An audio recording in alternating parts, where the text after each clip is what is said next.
Hello everyone, today we're going to be looking at all the features in the NX300. Starting on the driver's side door, you're going to see your mirror adjustments. The directional pad here is for your left, right, up and down. You have your left and right mirror. Up above you have your auto fold for the mirrors, meaning for when you lock the doors, the mirrors will fold in. If you push to the right, it'll manually fold them in. To the left, it'll be off. Also on the side of the door, you have your memory seat. So you have 3 seat settings on which you can adjust the seat. And when you press set and the number you want, it means it'll save that seat adjustment.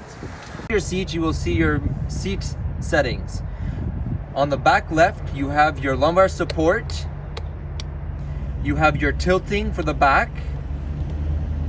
And you have your move forward and move backward for the seat. On the same button for the move forward and move backward, you have your raise the rear part and raise the front. On the left-hand side of the steering wheel, you have your steering wheel adjustment for up, down, in, and out. On the left-hand side of the steering wheel, you will notice these 5 buttons. Starting on the top left button, you have your auto high beams. When pushing this in and turning your high beams on, the high beams will turn on and off automatically. The one with the green light is your blind spot monitor. This will indicate which side someone is in your blind spot. This is your trunk operation for open and close.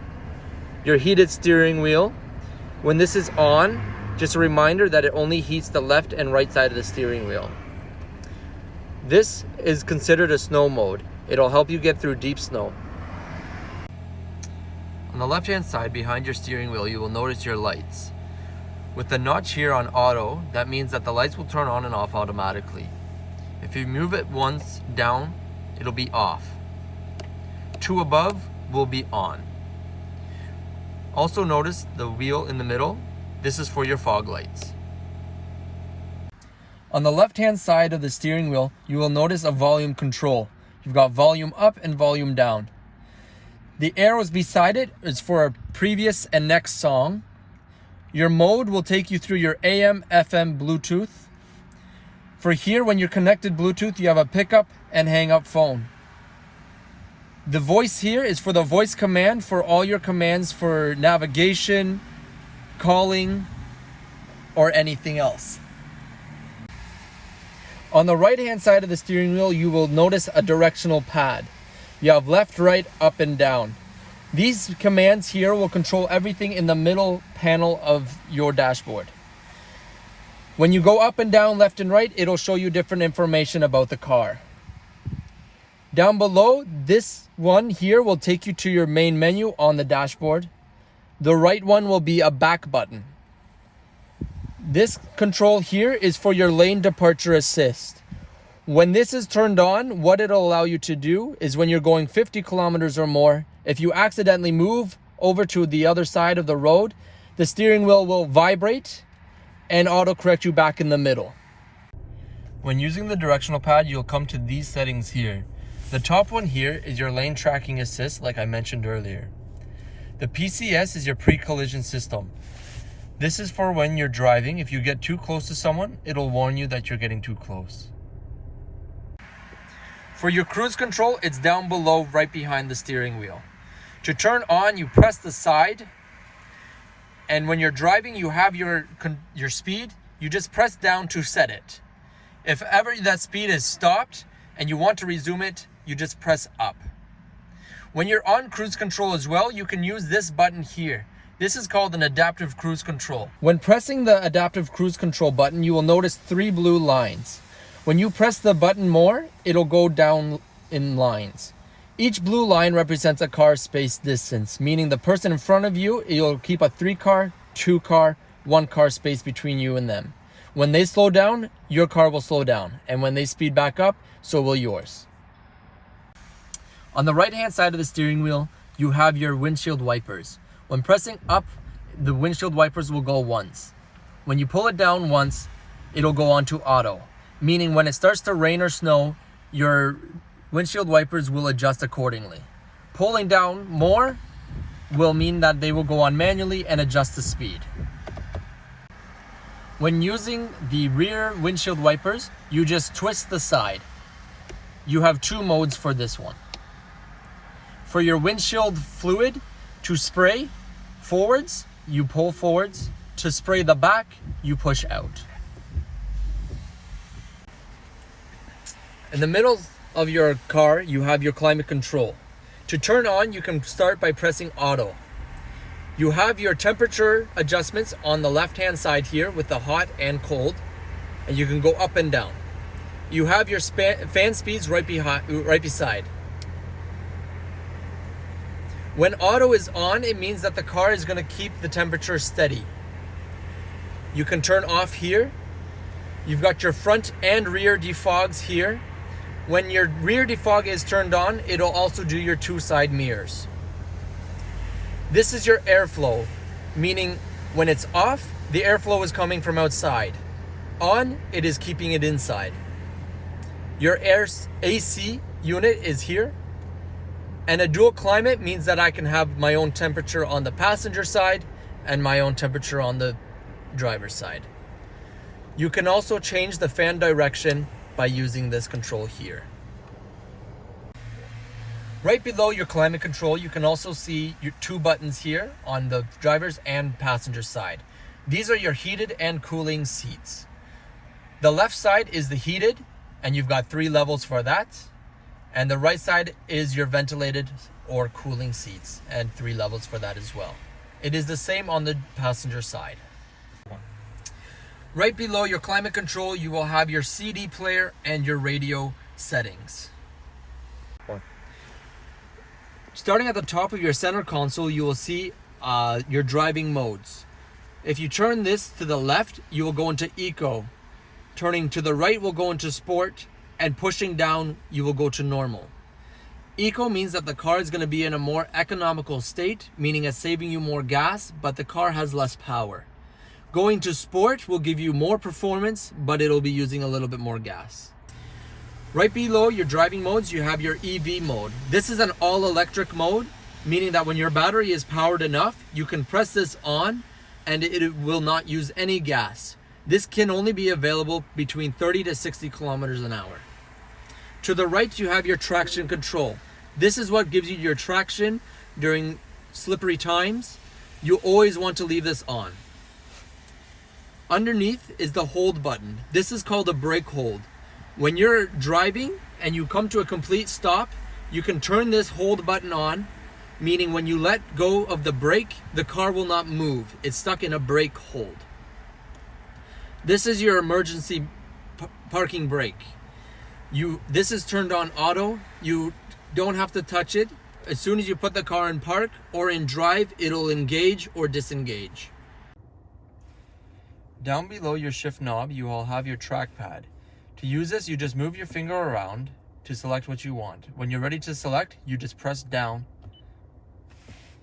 Up above, you have 3 buttons. You have your home to take you to home, your menu, and a back button. When you first turn your car on, it'll take you to the home screen here. On the top left, you have audio. On the bottom, you have trip information. And to the right, you will have climate control. When pressing menu, it'll take you here. Starting on the top left, you also have audio again. When your phone is connected Bluetooth, you can access your contacts through here. Projection is for your Apple CarPlay or Android Auto. Just a reminder, you do have to be plugged in for this to work.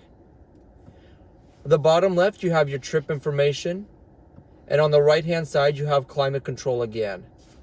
When wanting to connect your phone Bluetooth, you can go through Setup, and on the left-hand side, you'll notice Bluetooth.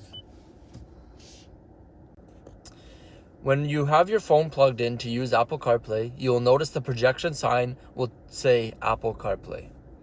When selecting it, it'll take you there.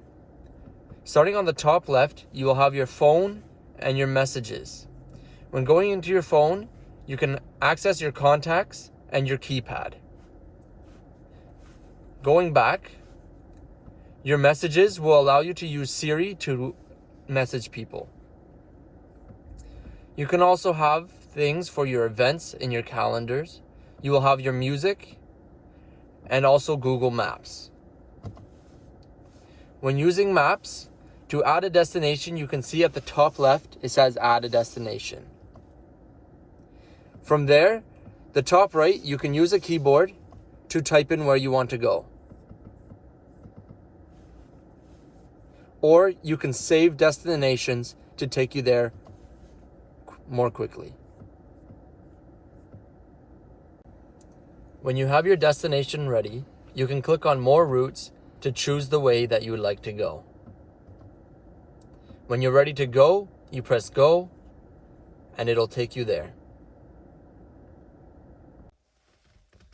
On the left-hand side, you will notice 3 icons.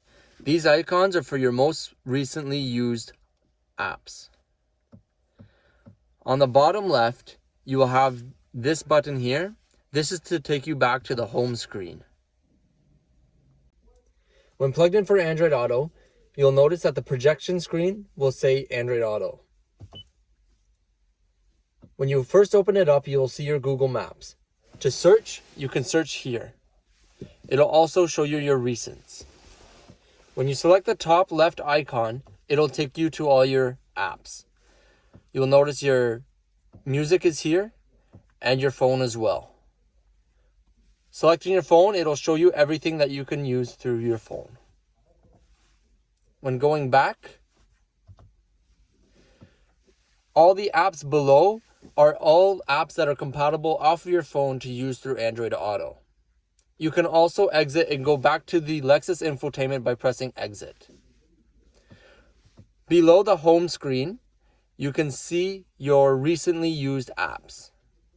Below is your notifications and your voice command for your phone. When looking at your rear view mirror, you will notice 3 buttons. These 3 buttons are for garage door operators, which you can pair to your own garage at home. The power button here is for the green light. This green light means that in the evening, if someone has their lights on behind you and it's reflecting through your 3 mirrors, that there will be an auto dimmer or a tint, if you will, that will not allow it to reflect in your eyes. Looking directly above you, you will see your sunroof operators. This side here will tilt your sunroof up and down, and this side here will open the sunroof back and forth. This light here saying door on it, when it's pressed in like this, means when you open the door, the light will turn on. But if this is pushed out, the light will be off. For the lights themselves, you just touch and they will turn on. The SOS button here is called a Safety Connect feature, meaning that if you have an issue on the side of the road, being a car accident, a flat tire, or any engine troubles, all you have to do is flip this down, press and hold until you hear the beep, and it'll connect you to a live agent and they will send roadside assistance and 911 if needed. On the left side of the vehicle, you'll notice your gas cap. To open it, all you have to do is have the vehicle unlocked and press on the back side and it'll open up. Just a reminder that this vehicle takes 87 or regular. On the inside of your trunk, you will notice your trunk operation buttons. This is to close, and this one here is to close and to lock all the doors. You can also access this through your remote. Inside your trunk, underneath the mat, you will find a handle. When you open this handle, it'll pop open. You have an extra folder inside. This is where your wheel lock is located, and underneath is your spare tire. In the back left, you will have all your tools.